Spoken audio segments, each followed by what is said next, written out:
Bonjour Lénaïque. Vous avez passé une bonne semaine entourée de vedettes? Une comme semaine d'hab. entourée de vedettes et puis surtout de projets hyper intéressants, de films passionnants, dont celui que je vais vous présenter dans quelques instants. Puisque c'était Pierre Ninet, votre invité cette semaine. Enfin, c'est votre invité aujourd'hui. Très sympa. On écoute ça.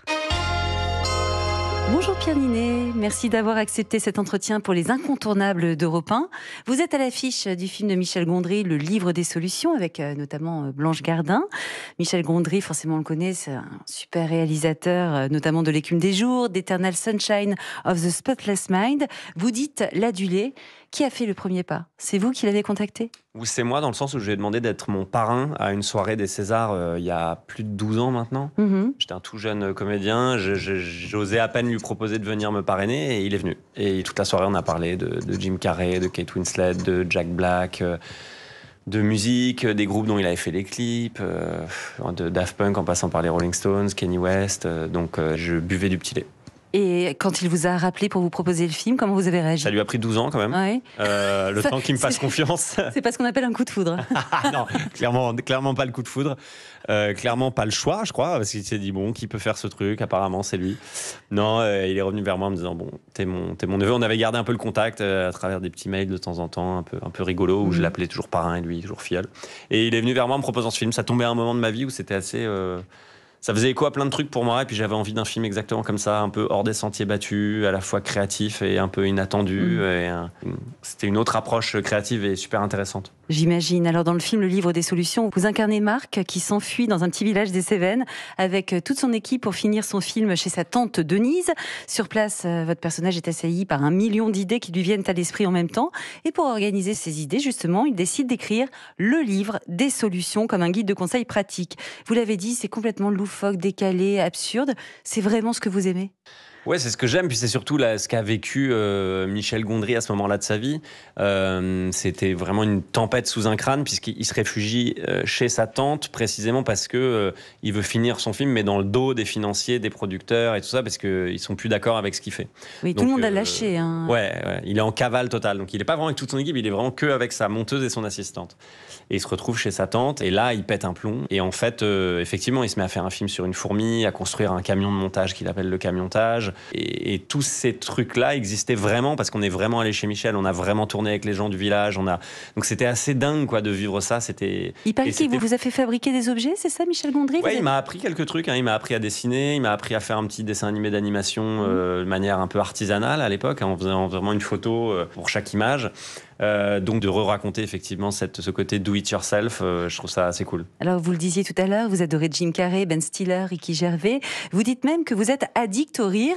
Il paraît que jeune, vous organisiez même des sessions de rire que vous expérimentiez dans des laboratoires de la vanne. Le comédien-réalisateur Jonathan Cohen dit de vous que vous êtes l'homme le plus drôle de France. À votre avis, ça vient de cette époque-là? C'est l'entraînement? Comment on devient drôle? J'ai une passion pour ça. Après, comme plein de gens, venant de la part de Jonathan Cohen, ça fait doublement plaisir, évidemment. Puisque c'est un des mecs les plus drôles que j'ai rencontrés de ma vie.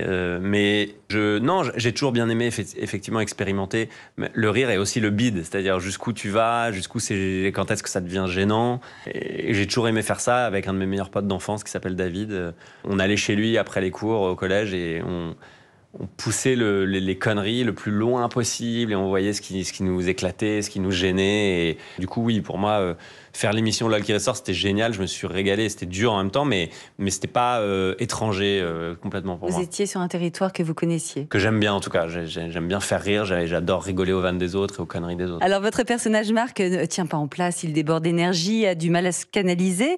Vous-même, vous avez dit qu'enfant, vous étiez un enfant hyperactif. Est-ce que, par moment, vous vous êtes retrouvé dans ce rôle? À plein de moments. Alors, moi, c'est vrai que le théâtre, assez tôt, vers mes 12-13 ans, a canalisé beaucoup aussi mon impatience de vivre, on va dire. Donc, ça m'a fait beaucoup de bien. Mais par contre, je me suis reconnu dans la volonté de vivre dans la fantaisie. Moi, j'adore la fantaisie. Je pourrais pas...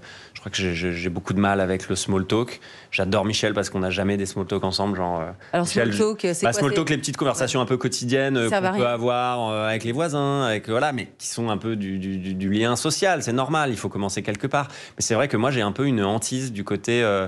alors, ça va bon, et il a fait beau pour un mois de mai. Ouais, c'est vrai, parce que l'année dernière, cette saison, ça, je peux crever, moi. Ouais, d'accord. Donc, c'est vrai qu'assez vite, je m'oriente vers des gens. Avec Michel, très vite, on parle de qu'est-ce que ça ferait si on faisait un trou et qu'on sautait au centre de la Terre. On a des conversations de gamins en disant tu préfères avoir des bras en mousse ou des jambes en jambon. Bon, c'est vrai que c'est pas toujours ce qu'il y a de plus. Pour d'autres gens, ça serait une perte de temps. Moi, j'adore ce lien-là à la connerie, à l'enfance, mais aussi parfois des conversations sérieuses sur la physique quantique qui nous fascinent. Et Michel, voilà, j'adore Michel pour ça. Ouais. Et ben justement, votre personnage dans le film est maniaco-dépressif. Il prend pas son traitement et on sent dans ce film que le thème de la santé mentale est abordé avec recul, avec poésie et légèreté. Vous pensez justement qu'on peut aborder des thèmes lourds comme la dépression ou la bipolarité avec humour en faisant passer des messages forts? Parce que la santé mentale, c'est un thème qui en ce moment est plutôt évoqué de manière positive. Bien sûr, je suis très fier d'avoir fait ce film pour cette raison. Je pense qu'aujourd'hui, évoquer justement les troubles mentaux par lesquels tout le monde peut passer et ne pas en faire un sujet de honte, mais un sujet tout à fait humain, de dire bah ce sera peut-être pas le meilleur moment de ta vie, mais sache qu'il y a d'autres gens qui traversent ça, qu'il y a d'autres gens comme Michel Gondry qui ont vécu ça, mais qui non seulement se sont relevés de ça, et aujourd'hui arrive à en parler avec du recul et comme vous le disiez avec beaucoup d'humour. Et oui, je suis fier que le film parle de ça et effectivement qu'il le fasse avec la pudeur et la politesse de l'humour et de la comédie. Je trouve ça courageux de la part de Michel en fait. Vous-même, vous avez dit avoir déjà connu, je vous cite, des tempêtes sous votre crâne.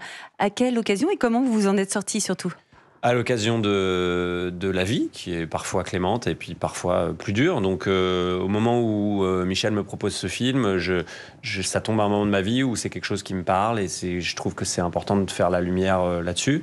Et puis encore une fois, encourager les gens à en parler parce que c'est pas obligé de vivre ces trucs-là tout seul, il n'y a pas de honte. La parole est en train de se libérer et je pense qu'il faut que ça continue. C'est bien qu'il y ait des gens, des artistes et des athlètes aussi en ce moment qui en parlent. Bien sûr. Alors comme votre personnage Marc, vous vous êtes déjà essayé à la réalisation avec la série à succès Casting diffusée sur Canal+. On était en 2013, ça fait pile il y a 10 ans. Ouais. Ça serait pas le moment de repasser derrière la caméra ? Est-ce que vous avez un projet en tête ? Merci de nous le proposer déjà. Est-ce que vous avez un projet en tête pour moi ? J'aimerais bien vous voir en réal, évidemment, puisque la dernière fois, c'était quand même très réussi. Est-ce que vous avez quelque chose qui vous trotte justement ? Ouais, j'ai un sujet, mais je pense que ce ne sera pas mon premier film. Et du coup, là, je cherche un peu ce qui pourrait être mon premier film. Je veux vraiment le meilleur sujet possible, donc un truc qui me tient bien à cœur. En fait, ce qui est dur, pour être tout à fait franc, c'est que j'aimerais bien un projet où je jouerais pas dedans pour pouvoir vraiment me consacrer à la réalisation, parce que c'est dur de faire les deux, quoi. Ça demande quand même de l'expérience ou beaucoup d'énergie. Donc j'aimerais bien commencer par juste réaliser. Et souvent, quand des sujets me plaisent beaucoup, je finis par dire allez, je vais le jouer. Et du coup, quelqu'un d'autre le réalise. C'est tentant, effectivement. Ouais. Dans le livre des solutions, votre personnage construit une chaise, vous l'avez dit tout à l'heure, et dit un homme n'est pas un homme tant qu'il n'a pas fabriqué une chaise. J'ai donc envie de vous demander, un acteur n'est pas un acteur tant que quoi ? Tant qu'il n'accepte pas d'être ridicule. Je pense. Eh bien, ce sera le mot de la fin. Merci beaucoup, Pierre Ninet, d'avoir accepté cet entretien pour les incontournables d'Europe 1. Je rappelle la sortie du film de Michel Gondry, Le Livre des Solutions, qui sort donc au cinéma mercredi 13 septembre. Si vous aimez rire en toute poésie, ce film est fait pour vous. Merci à vous. Merci bien. Alors moi, j'aurais beaucoup aimé avoir ce genre d'idée, Julia. Un problème, une solution, Le Livre des Solutions. Pierre Ninet est sympathique. Il est absolument adorable. Le film, je pense, peut plaire au plus grand nombre parce que c'est vraiment foutraque et on a besoin de sourire en ce moment. Il faut aller au cinéma.